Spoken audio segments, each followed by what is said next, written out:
Hey guys, I'm Amanda. And I'm Shelby, and we're doing FRQ 2014, number 3, and we're going to start off, with the first one.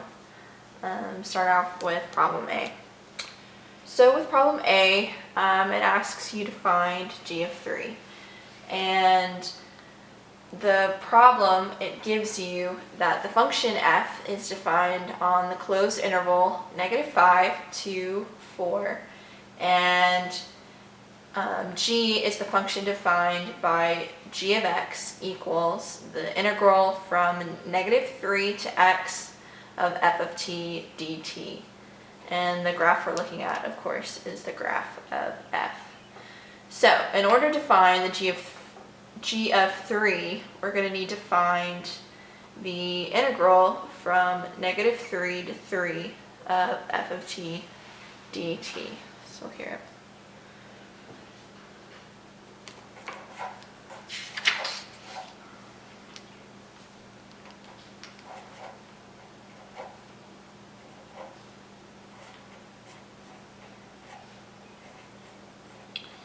And so to do that, we need to find the area under the curve, and we're going to divvy that up by different intervals. So we're going to first look from -3 to 0, so in this region right here. Okay, and that area is going to be 6. So write that down here. From -3 to 0, the area is 6. Now we need to find the area from 0 to 2. And from 0 to 2, the area is 4. So from 0 to 2, area is 4. And then last but not least, we need to find the area from 2 to 3. So that's going to be right here under the x-axis. And that area is going to equal 1. So from 2 to 3, oh, oops, excuse me, not 1, but it's rather going to equal -1. Alright, now to find g of 3, we're going to add all of these areas together. So 6 plus 4 minus 1, and that gives us the answer of 9. If I can draw square. So the g of 3 is equal to 9.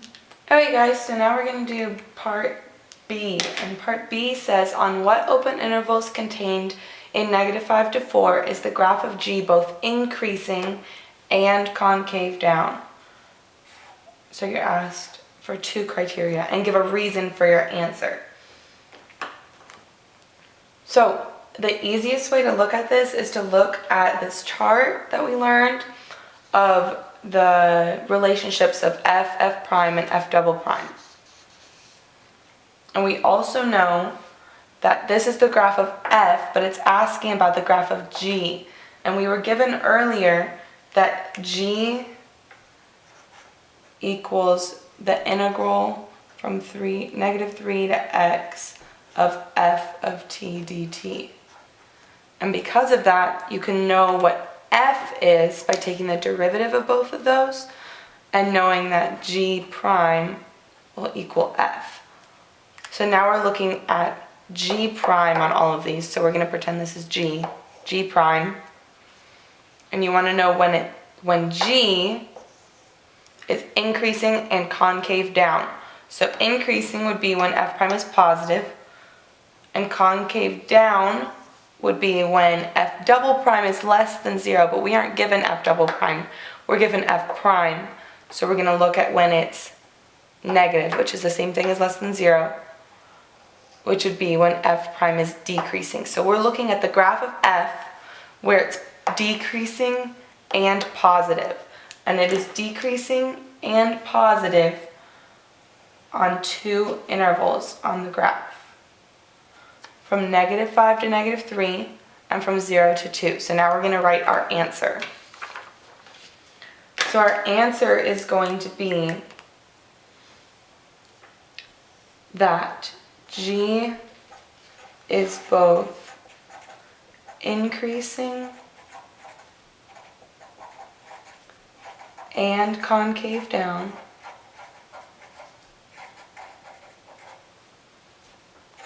on the intervals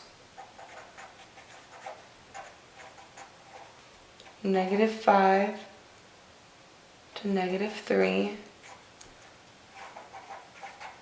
and 0 to 2. Because the graph of f, or G prime,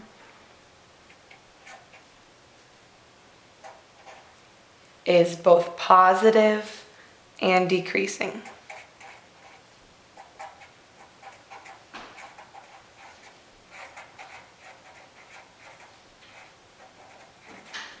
So that'll be our answer for B. So for problem C, we're given that the function h is defined by h of x, which is equal to g of x over 5x. And with this, we need to find h prime of 3. So first, we're going to find out what h prime is. And to find out what h prime is, we, of course, need to take the derivative of h. So to take the derivative of h, right here, we're going to have to do this fun, cool little trick. So to take the derivative of h, you're first going to take the bottom, so 5x, times the derivative of the top, minus the top, times the derivative of the bottom. And this is all divided by the bottom squared. So how that's going to look in terms of h prime is 5x times g prime of x minus g of x times 5 over 5x squared. Alright, so from what we learned with the earlier problems B, g prime is equal to f. So when we find h of 3, h prime of 3, we're going to plug in those numbers. So 5 times 3, and then where 3 equals on the graph, so that's at -2, minus 5 times when we found g prime, g of x, which we did in A earlier. So you'll take that answer, 9, and just plug that in right there. Then 5 squared times 3 squared. Alright, so then you'll just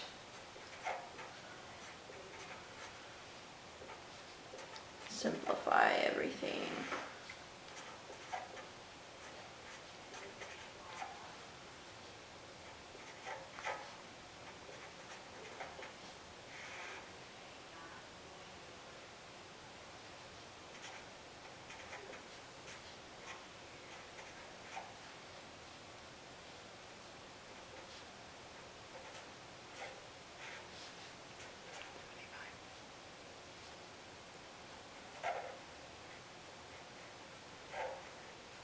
Okay, that's not negative 70, that's negative 75.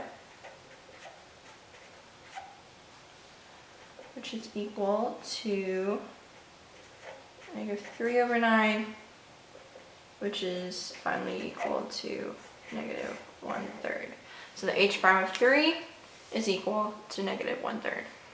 Alright guys, now we're going to do part D, and part D says the function p is defined by p of x equals f of x squared minus x. And we're supposed to find the slope of the tangent line to the graph of p at the point where x equals negative 1. So first, the slope tangent to p at x equals negative 1 would mean we would have to find p prime. So p prime of x equals, and this is a chain rule, so we're going to do f prime of the inside, keep the inside the same, multiplied by the derivative of the inside, which would be 2x minus 1. Okay? This is the graph of f that was given. So now we need to plug in where x equals negative 1.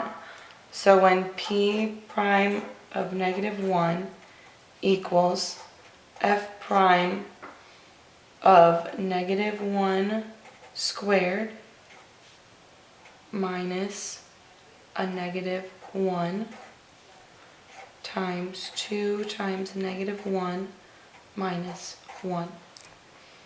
And this would be p